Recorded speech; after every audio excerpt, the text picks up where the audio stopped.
Today on the Surviving the Human Experience podcast, we're going to be talking with Leigh and Michelle about a term known as trauma storming and how it impacts the human experience. So, this is going to be an action packed episode, lots to cover today. But I'd first like to start off by having Leigh and Michelle tell you a little bit about themselves so you can become familiar with their backgrounds and their journey before we jump into our conversation. So, welcome to the show, both of you.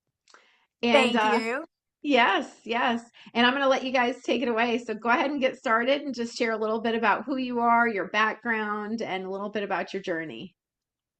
Okay. Well, my name is Leigh, and my background is in '85 became a nurse, and then I went into nurse executive for a number of years.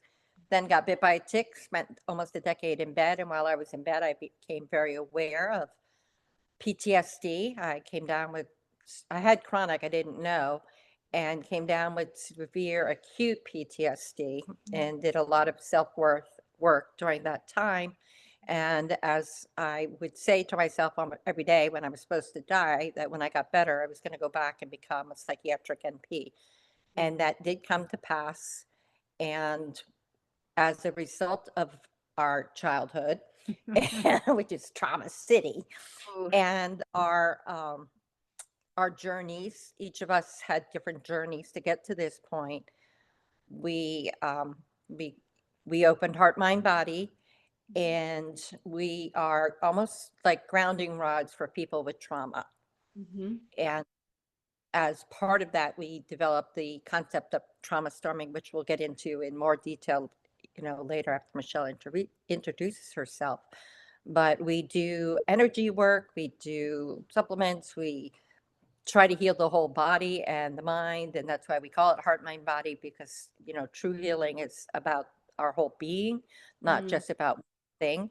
And even Mhm. though I'm a licensed prescriber, I medication to me is a band-aid, and it's a wonderful band-aid. But if we can get to root causes, a lot of times we Mhm. see people get relief, and they're able to either take less medicine, more supplementations, and get to a place. Our job is to get them better and Yeah. get them out living their best life. Mm. Excellent. Well, thank you for that. Michelle, talk to us. Tell us about yourself. Okay, so hi, I am Michelle, and I am the other little half of Heart, Mind, Body. Prior to my lovely accessory of my neck brace, I was in corporate America, did retail management for forever and a day. I thought that's where my career would always be. I suffered a severe assault that I pretty much have lost the last 3 years of my life, and it, I woke up one day and my sister has always come to me, and I was the calming voice or the strategist or the her therapist going on in our life for my friends, for whatever. My background was running numbers and accounting, and being able to give me a budget, and I can dress you in the best clothes and make you look fabulous. And when I was assaulted on January 29th of 2022, it's almost another anniversary. Mm. Um, my life was forever changed, and I don't know why I lived. I don't know why I survived. My head went through a cement wall, and when I came out of it, I said I've got to do something with myself because I'm not the same person. I am not who I was, Mhm. and I decided I'm actually in school to become a licensed psychologist now, and Nice. I got certified in life coaching. This is all while I'm laying in bed with Mhm. the awesome thing. So I've been working, doing that, and I've been working with a lot of awesome human beings, trying to tell them. And my philosophy is, and really, it's just going into the whole holistic side of it, is people. If I can survive and put my 2 feet on the ground and Mhm. keep going, you can too. We've had people that have come in. I'm probably jumping off course here. We've It's had okay. people come in that have legitimately been a day away from killing Yeah. themselves. Mm. And I sat there with them, and I said, you know what? You're not going to. I could easily, tell you that I'm going to do that too. But if I have the t-shirt and if I survived, I'm Mhm. here to help you survive. And Mhm. that's really what we're all about. And that's Mhm. what we're trying to help other women, other men. I'm Mhm. helping men. And men are very vulnerable. And, they have this persona of that they're so Their tough. bravado, yeah. Yeah. Mm. And so that's what we're really all about. And, so I'm kind of, just getting my feet wet. Well, I'm not really, they're pretty wet already by now, but no, we're trying to just help people, make them better. And there is no greater satisfaction than when you help somebody and they leave the office and they send you a text and they said, I am living my best life because of you. Mm. So Mm. that's what it's all about. And that's what we are all about. We're all about trying to, not here's a pill and, see you in 2 weeks. For 3 And, Right. months. it's Yeah. the battle of it all to just let Mhm. them know, like, hey, we've done it. We've lived it. And you are going Mhm. to live through it too. Oh. And be resilient and be more than survivors. Yeah. So Mm. that's me. I love it. Well, thank you both for those introductions. We are in for a treat today because we have so much knowledge and experience that's going to be shared with our listeners. So let's jump right in because this is juicy. It's a good topic that I think really needs some visibility. So we're going to talk about trauma storming. And with your vast experience, you've had the opportunity to work with a lot of clients who've shared experiences that are rooted in trauma. And through your work and clinical experience, you've identified what's been known to be called trauma storming. So many of our listeners may be hearing this term for the first time. So could you just break that term down for us and just share what it is and what it isn't? Yes. Trauma storming it's a conceptual model which gives people framework because we Okay. need words when we're having a trauma storm. Mhm. So we we listen to these stories of families that are arguing and fighting, and husbands and wives who are arguing and fighting, and whether it's even domestic violence is trauma Mhm. storming Mhm. because you usually have two people who are wounded that have very different triggers, and then Mhm. they end up in relationship, or you all end up with the same triggers in a family and you're all handling it different. And trauma storming is just the energetic eruption that's occurring between two people or within families. And we want to make it be outside of the person. So that it's not this blaming that goes on, like you're a bad Mhm. person. That we can say, no, that was a trauma storm. And how did I hurt you? How did Mhm. I trigger you?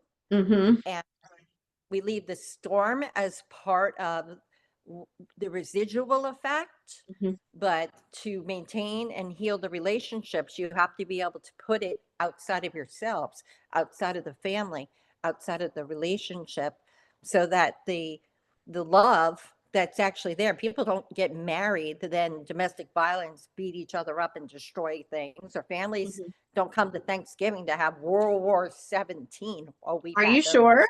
They might. Yeah, yeah, They were fun. yeah. World War 17 at Thanksgiving, party time at the Geffkens. So, and we've now learned to know that was everybody's wound showing up. Yeah, it was fun. Nope, everybody's wounds came to the party. Somebody said the wrong thing to the wrong person at the wrong time, and everybody's wounds started going. And we need to be able to look at it from what it is. And it's not that I hate you, it's not that you're trying to do this to me. It's that I bumped into your wound and I've opened it up, Mhm. and how do I love you, and how do I come back and restore and repair and move Mhm. on and become stronger. Yeah. And the biggest thing is people during these times, I don't know if I'm supposed to talk right now, Yeah. but Absolutely, you are. so You don't have to ask the permission. oh, okay. All right. Just checking. So the biggest things during these emotional times is that people don't have the ability to take a step back, Mhm. take ownership. Mhm. That is the biggest thing, Mhm. Own it. is being able to own it, reflect on it, and say, huh, boy, I really didn't handle that so good. And I probably should have just said that at that moment. And that is what we try with everybody that comes into Heart, Mind, Body, is to say, okay, well, you freaked out. All Oh, you right. didn't handle that so well. Okay. And that is our biggest thing, is that when they come into our office, we are not, Judging. no, we don't judge. We listen to what happened, and we try to have you look at it in the perspective, in the whole perspective, and be like, all right, well, let's break this down a little bit. You probably shouldn't have said that. That didn't work out so well. And we try to have people reflect upon their mistakes, because nobody's perfect. We've learned that, and everybody that goes into therapy, they're there to get better.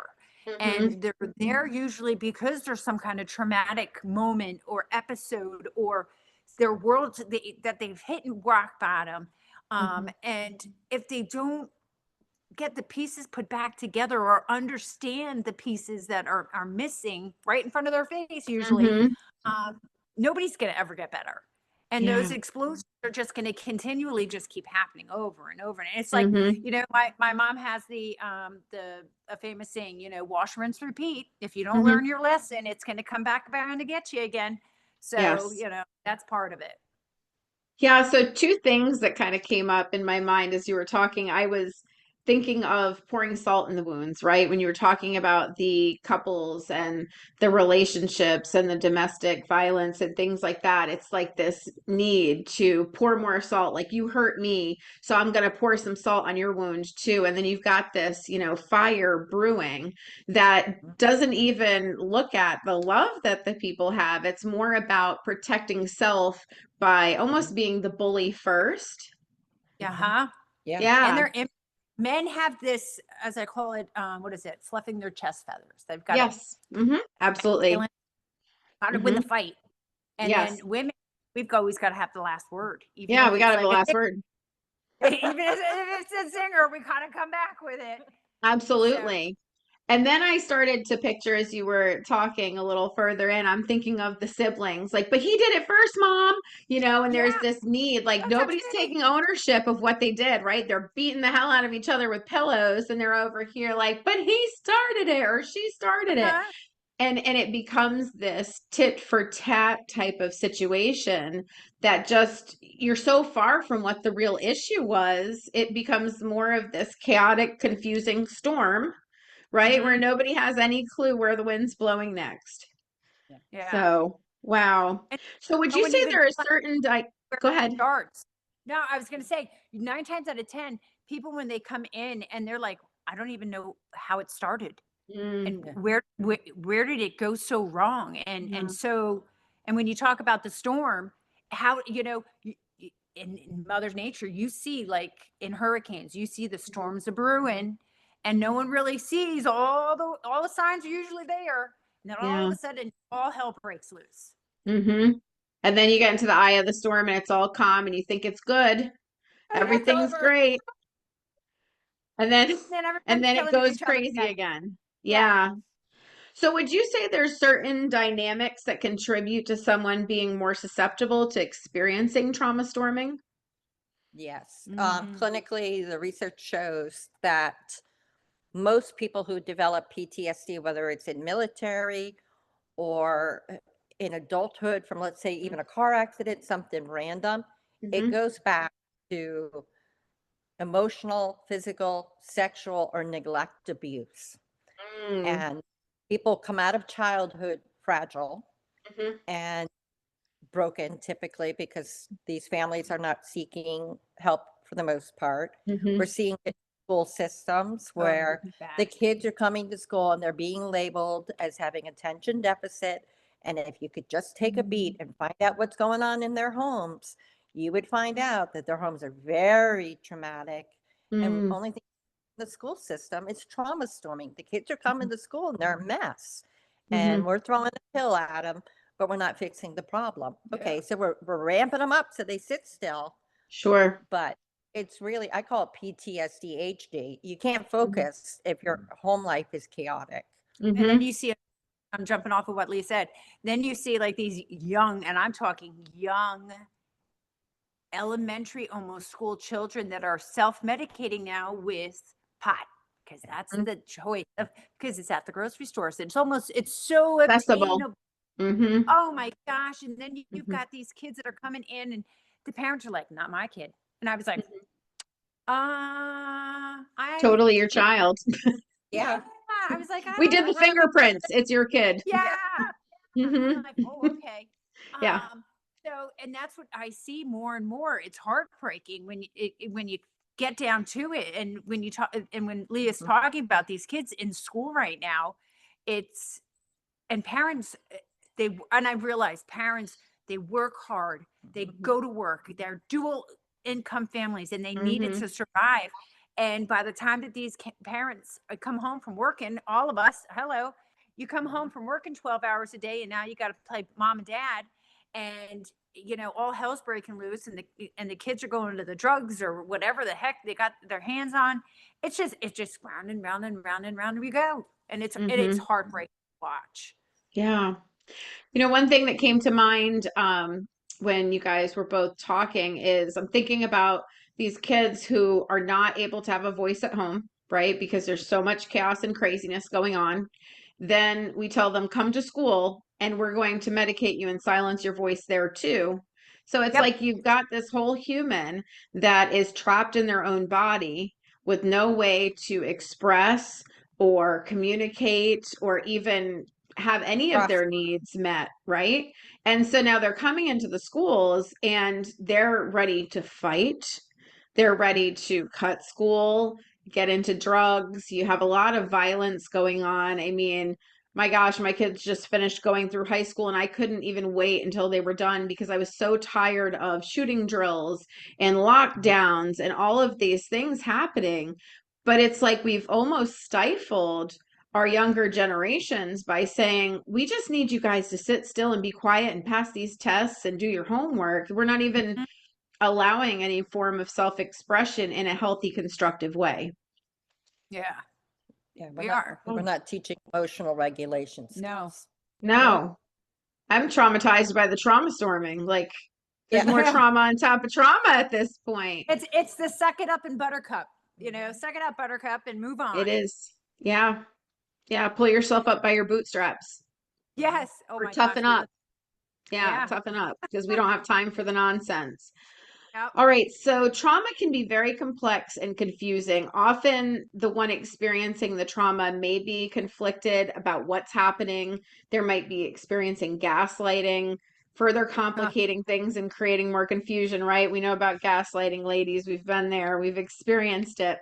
But what are some of the signs to look for if someone suspects that they might be experiencing trauma storming? Arguments, fights,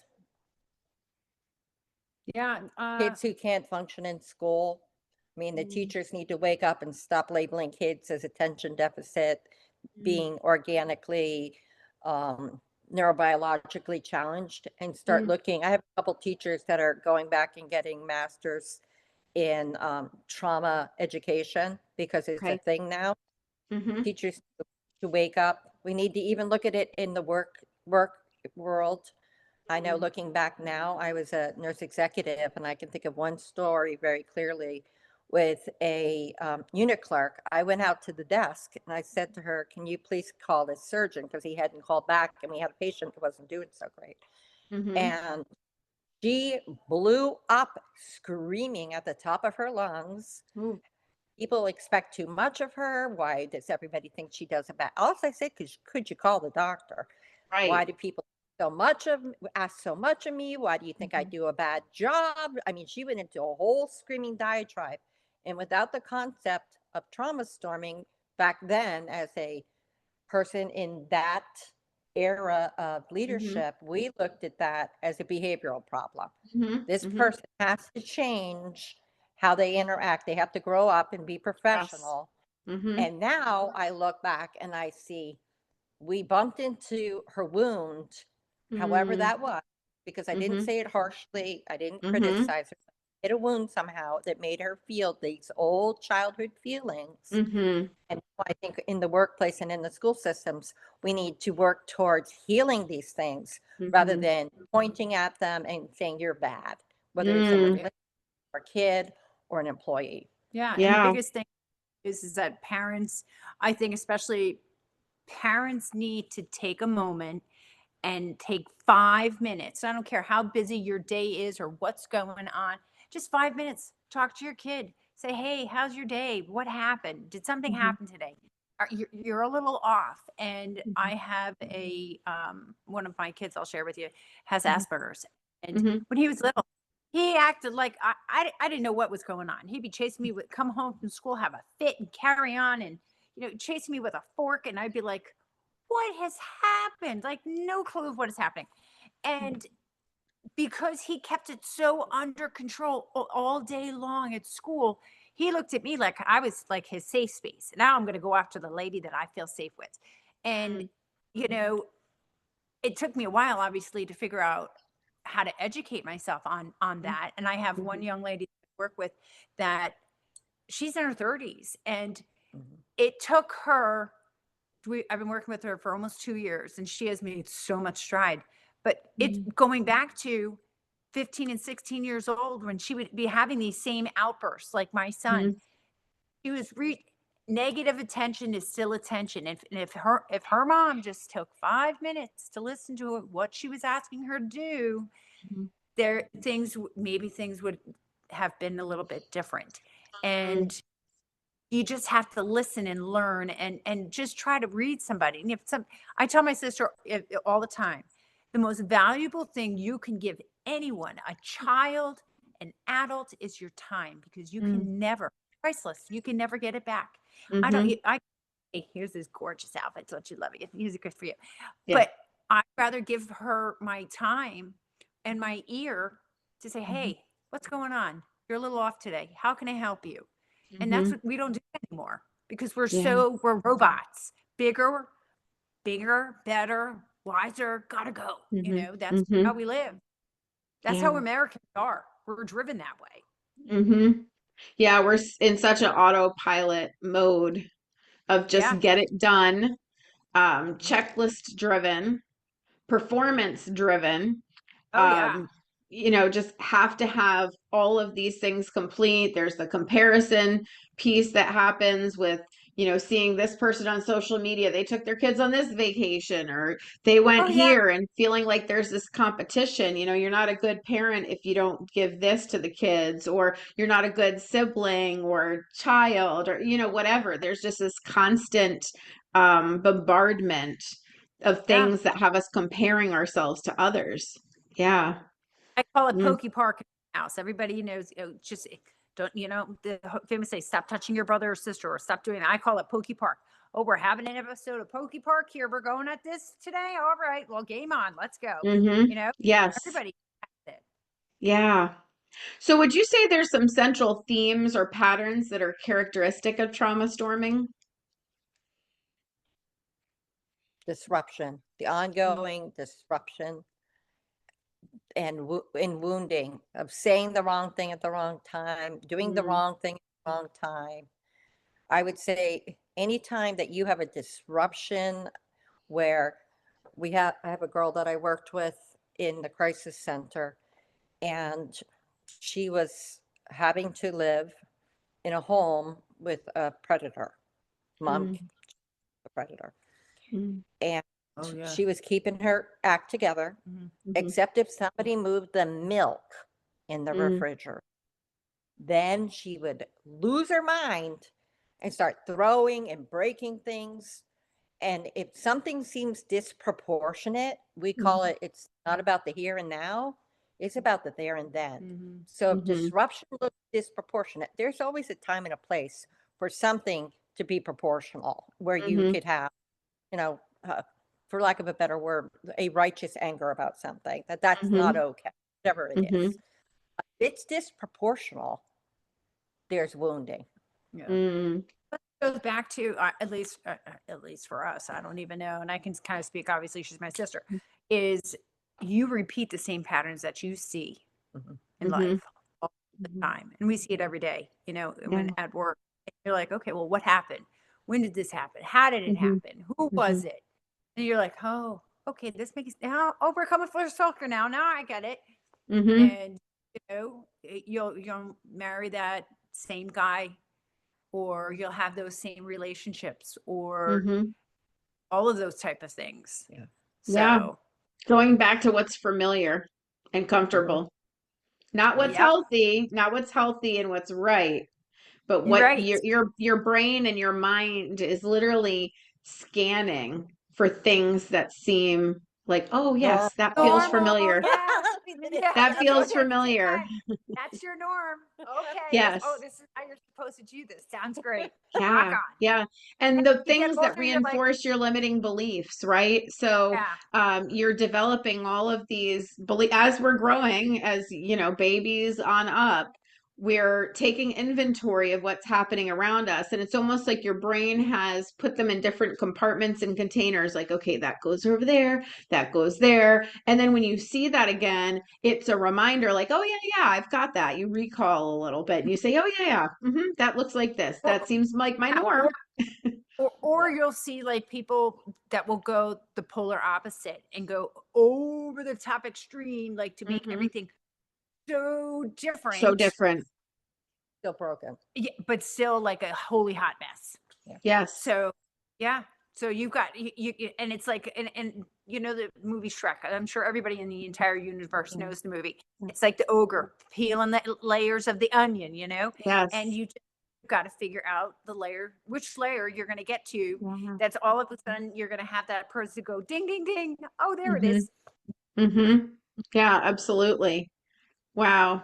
This is very deep and very interesting because, again, I think sometimes if we use the term role model, right, people will say, well, who is your role model? You're always asked that as a kid growing up. Somebody always picks some athlete or some Yep. famous actress or actor without even knowing anything about their personality traits, their morals, beliefs, values, all of the things, right?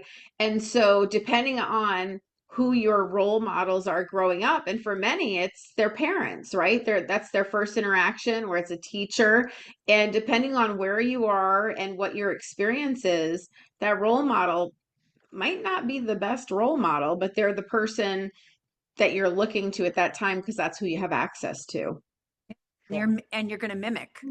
Yeah. It calls, they call it imprinting. The first thing, it's a duck. The first thing a duck sees, no matter what it is, they think it's their mom. Mm-hmm. And our parents are supposed to be love, protection, guidance. Mm-hmm. And the first thing we see, and then we relate it to, this behavior is love, when it might be the furthest thing from love and protection and guidance. Makes me think of the book. I'm trying to remember the title. I know I'm going to jack it up, but it's uh Adult Children, I Think of Emotionally Immature Parents, I want to say is the name of it. And that book dissects the fact that we have, we're parents, right? All of us are parents on this call here, and we've raised our children, but what traumas did we experience that have molded and shaped the way that we're parenting, right? And what are we passing along? And then our kids turn around and have kids. It's just the vicious cycle of being human. And they're now going to take their life experiences and they're going to interject them into their children's lives, or if they choose not to have children's, their, nieces, nephews, whomever. And it's this continuous cycle. And so when you're in that family dynamic space, you just continue to have these things go through what we refer to as generational trauma when it's not such a pleasant experience, which is just going to continue to fester. And then you go out and you marry somebody else and you start mixing families and you have a trauma storm. I'll call it a something else storm, but it turns into a trauma storm. Yeah. My goodness. You can call it a Thanksgiving Day party, There you go. I mean, I want an invite to Thanksgiving next year. You guys sound like you have a really good time. Yeah, We've gotten better. We're coming for observation. yeah, you can write a book about it. I'd say maybe we could do a, thesis or something. Yeah. Yep. Oh my gosh. All right, so let's talk about what trauma storming feels like. So now that we've got the general understanding of what trauma storming is, can you talk a little bit about what it feels like to someone who's experiencing it?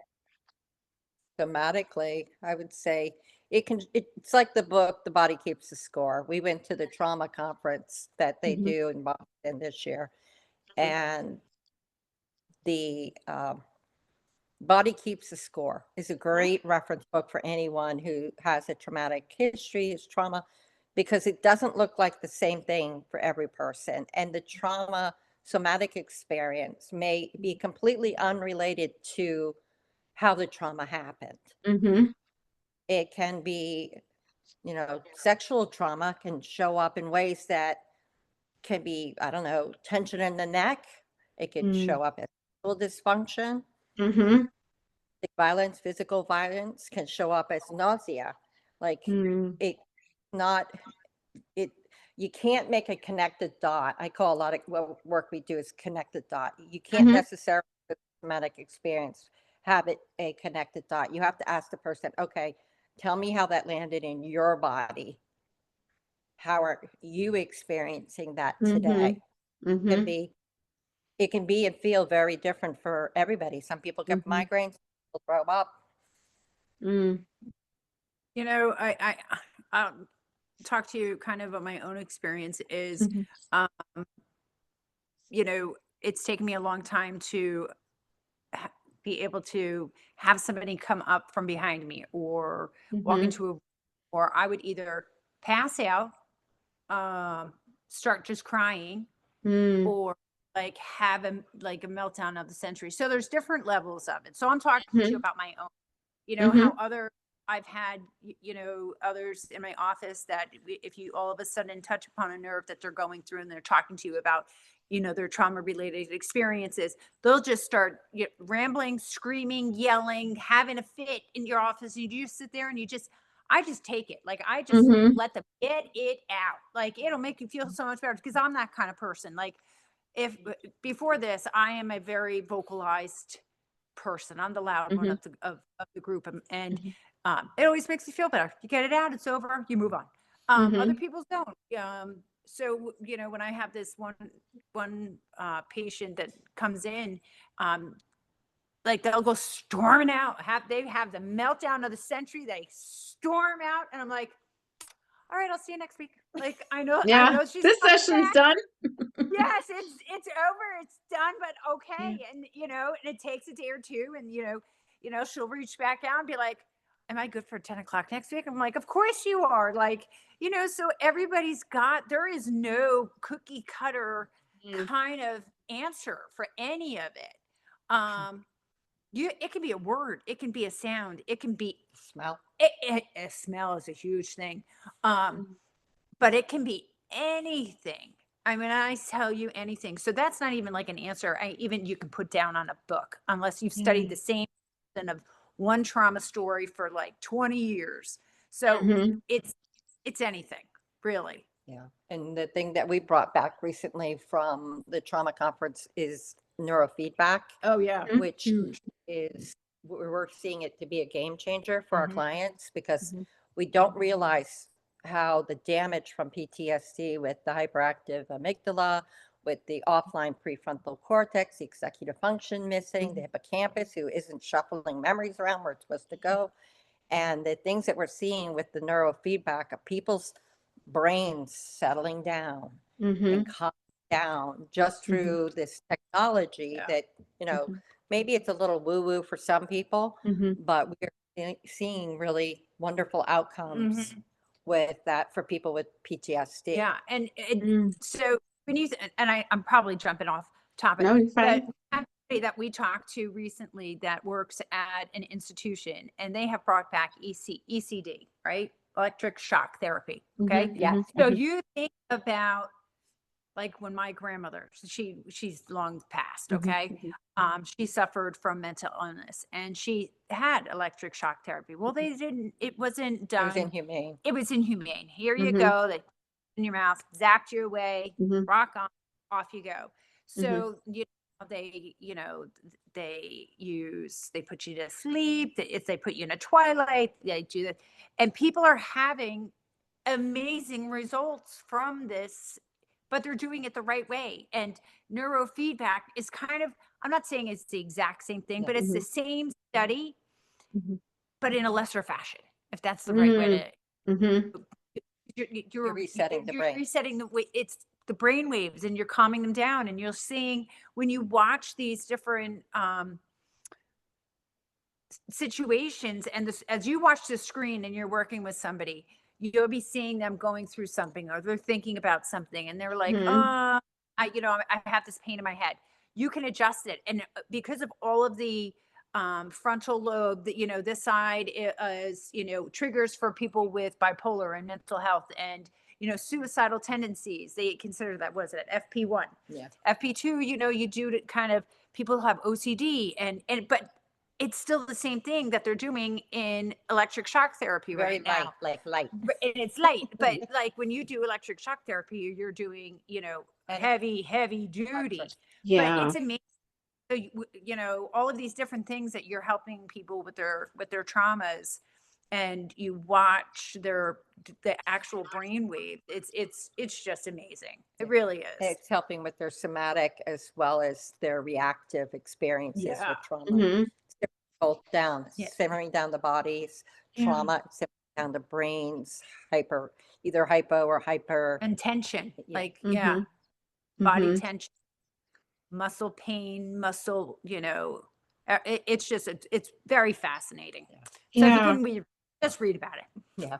Absolutely. Yeah. No, I think that's fantastic that you brought up the neurofeedback, because there's so much that goes into the science based behind biofeedback in any form. And so that neurofeedback is looking at the same exact thing. And it's designed to look at the individual themselves and to read that information coming from that person. Yeah. Because if we do this one size fits all the time, it's not like Right. that. Everybody's trauma is different. Everybody experiences trauma different. All three of us here today could witness the same exact car accident, and we literally would see different things. One of us could say, "Oh my gosh, did you see that car go through the light?" And the other, "Did you see they were wearing a blue shirt?" And then, "Oh my gosh, did you Right. see the color of the car was that?" And it's like, were we all in the same place, right? Right. But it impacts us all different because we're looking at it through our own lens. So there's certain things about each one of us that would pick up on a certain area. One of us might be hyper focused on, one particular thing. The other one's like, but the sky, it was raining, and what? I didn't even feel the rain, right? But that's just how it works. So being able to get that neurofeedback, specifically working with that person, you can almost reach in a more customized way, as opposed to just saying, okay, we're going to follow this protocol because this is what it says in the book. This is Yeah, just what we're going to exactly. follow. Yes. Yeah, so huge. So I'm excited to hear that techniques are being incorporated that way. And that kind of drives us right into my next conversation, which is about tools and techniques for working through trauma storming. So unpacking what one is experiencing can often take time to process, right? And so once an individual has awareness of what's occurring, they realize, okay, I'm going through some trauma storming here. I can pinpoint people who are helping play that part in my story. Developing a plan of action or a way to kind of maneuver in those spaces is extremely important. So if someone's experiencing active trauma storming in their life or in a relationship space, what tools or techniques can they implement? Of course, seeking out support is number one, That's but huge one. yeah. But outside of that, what are some practical tools our listeners can take away of, what are some things they can do to support themselves? Get outside. Mm-hmm. Well, the other thing that comes to my mind is the first stage of trauma recovery is Mm-hmm. developing a observing mind. And that's the purpose of having the terminology trauma storm, to have something, it's happening, Mm-hmm. nobody's bad, everybody's hurt. Everybody in the room is hurt of the trauma Mm-hmm. storm.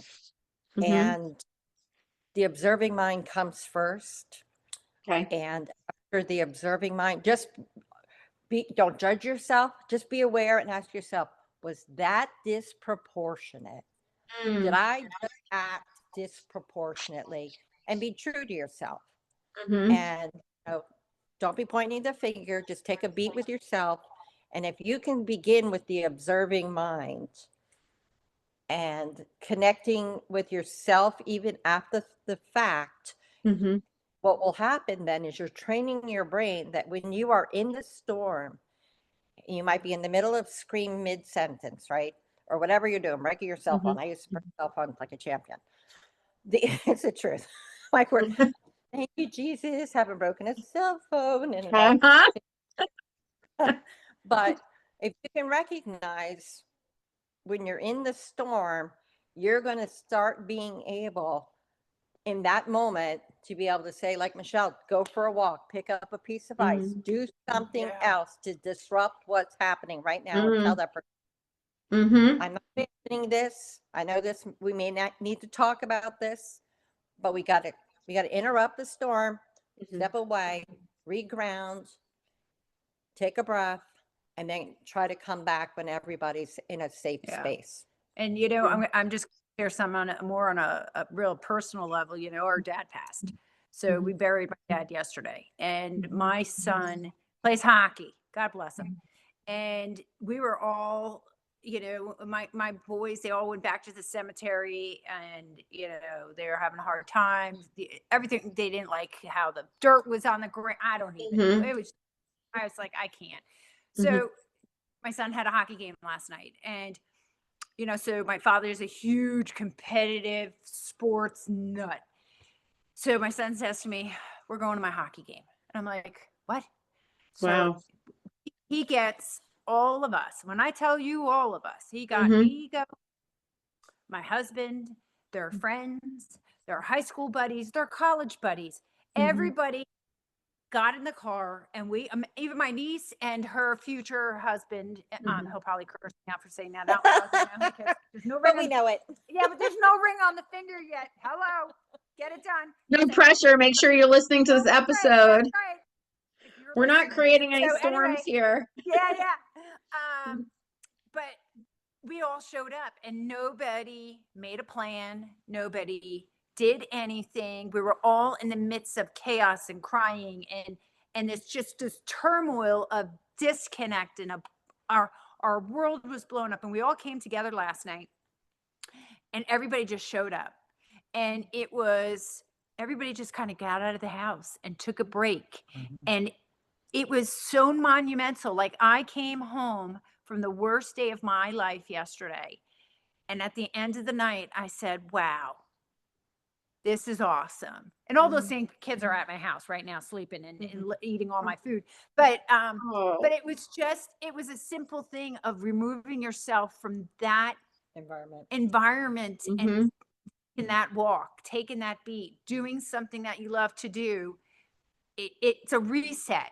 And sometimes when you're in the midst of a storm, you need a reset. So somebody's got to, when you're coming in, you got to teach these people and give them the tools to have a reset and know, like, okay, I'm about to lose my mind, and I'm going to put a hole in that wall, and recognize, like, we're about to go nuclear, you know. So, you know, you've got to teach them.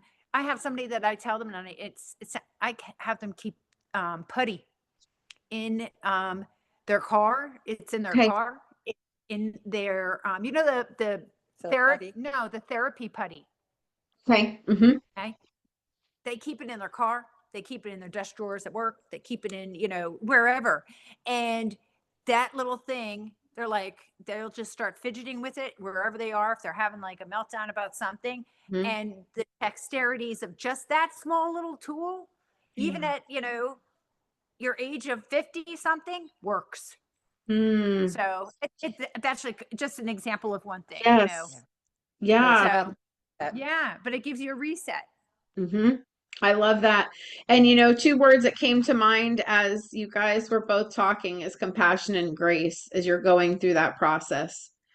Recognizing that if you've had this pattern for some time and incorporating those pattern interruptions, it doesn't have to be perfect. You know, it's the small steps that add up over time, right? It's the first acknowledging, oh, this is trauma storming, or having the awareness to even catch yourself. And then next time taking it a step further, okay, I'm going to remove myself from the situation, or, you know, try to do something to soothe yourself for a moment. A healthy thing, of course. We don't want you going out and the hole engaging. in the wall is not a good idea. Yeah, no destructive behaviors. You don't go pick up the bottle or go smoke or do any of the things.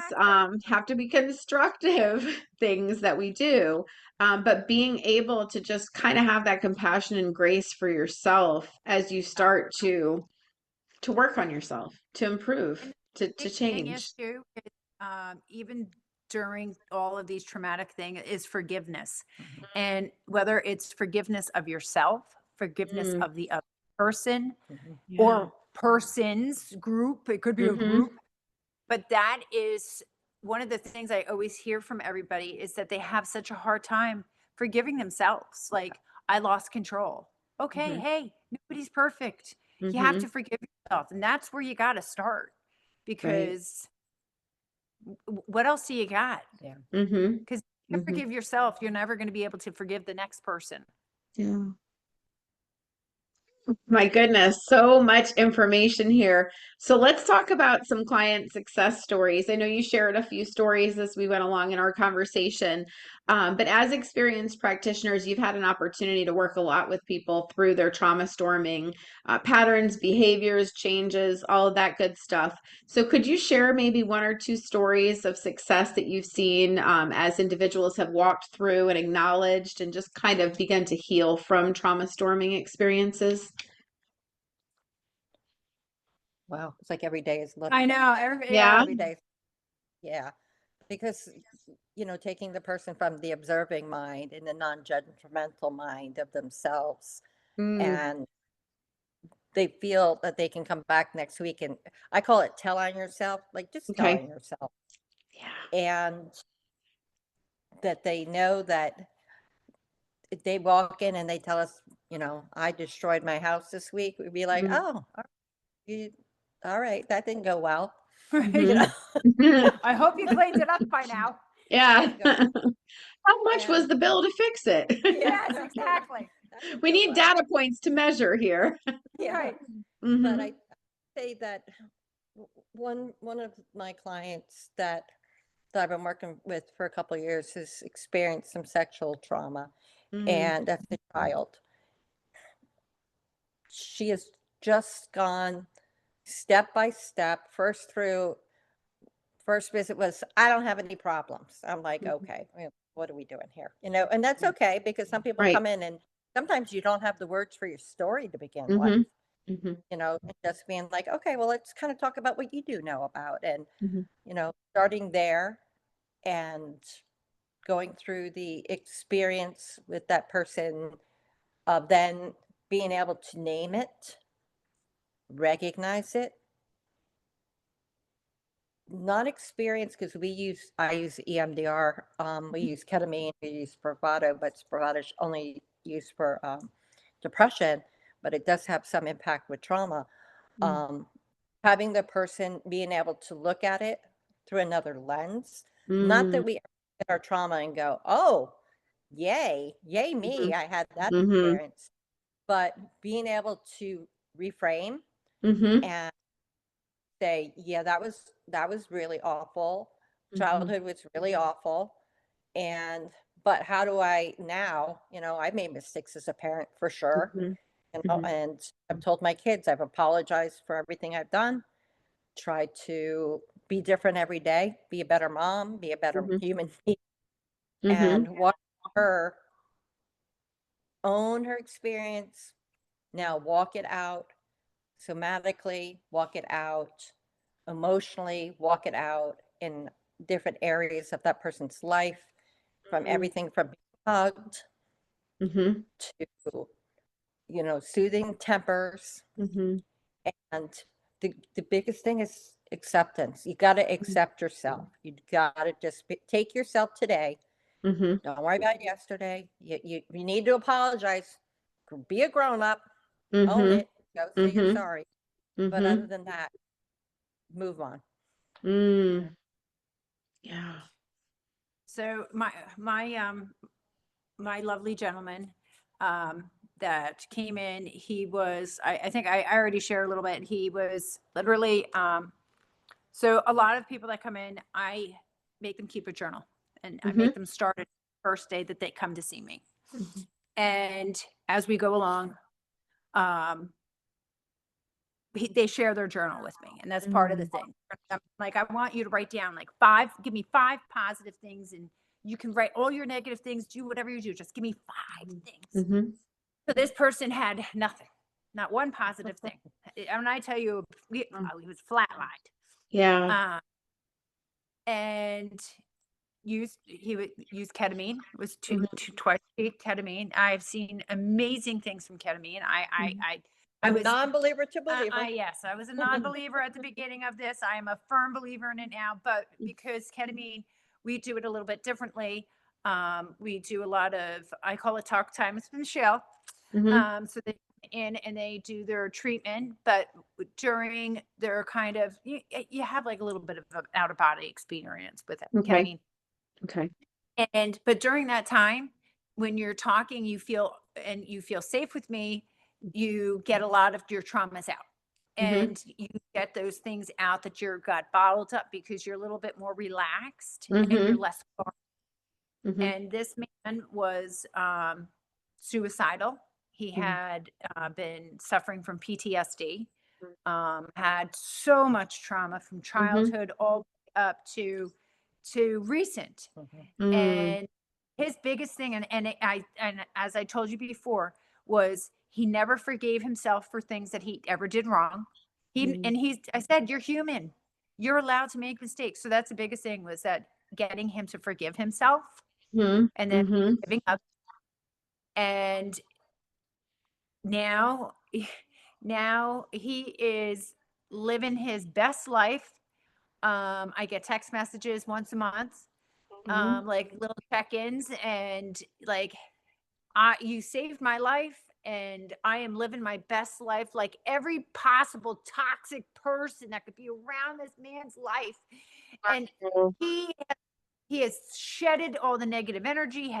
He has moved on with his life, and he Oh. is living his best life. And when he sends me these messages like, you've saved my life, and on his 1-year anniversary, I pulled out his journal from his Mhm. first page, and I said, I'm going to share something with you. And he said, what? I said, I'm going to read you something. He's like, okay, well, whatever. So I read him his journal from the first day that he came, and it talked about him killing himself and about how worthless he felt, Oh. and that he had nothing to live for.